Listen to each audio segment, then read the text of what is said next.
เบิ่งทางเจ้าหน้าที่กองบัญชาการปกสเมืองท่าแตงแขวงเซกองได้จัดพิธีศึกษาอบรมกลุ่มแก๊งที่มั่วสุมยาเสพติดที่กองบัญชาการป้องกันความสงบเมืองท่าแตงแขวงเซกองได้ศึกษาอบรมกลุ่มแก๊งมั่วสุมยาเสพติดจำนวน30คนโดยเป็นประธานของฐานพันโทคำสวัยบุตรดาผล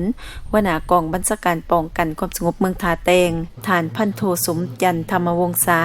ห้องหัวหน้าป้องกันความสงบเมืองท่าแตงมีคณะผักแผนกเกี่ยวข้องป้องกันความสงบเมืองพร้อมอำนาจการปกครองบ้านกลุ่มเป้าหมายผู้ปกครองและกลุ่มเป้าหมายมั่วสุมยาเสพติดเข้าร่วม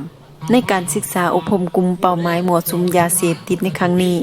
ท่านไสยศรผัดลังสีหัวหน้าแผนกตำรวจกองบัญชาการป้องกันความสงบเมืองท่าแตงก็ได้เผยแพร่ผลหายของยาเสพติดให้กลุ่มมั่วสุมยาเสพติดรับรู้ถึงความหมายของยาเสพติดประเภทยาเสพติดต้นกำเนิดที่มาผลหายและพิษภัยของยาเสพติดโดยผู้เสพตายผู้ขายติดคุกอนาคตตกต่ำประเทศชาติขาดกำลังแห่งในการสร้างสาพัฒนาสังคมมีความสับสนวุ่นวายผ่านมากลุ่มมั่วสุมดังกล่าวแม้นได้รับการศึกษาอบรมกล่าวเตือนและเขียนบทบันทึกกับกลุ่มเป้าหมายดังกล่าวแล้วถ้าว่าพวกเกี่ยวยังบ่หยุดเซาผัวพันกับสิ่งเสพติดและเคลื่อนไหวก่อความบ่สงบคือเก่า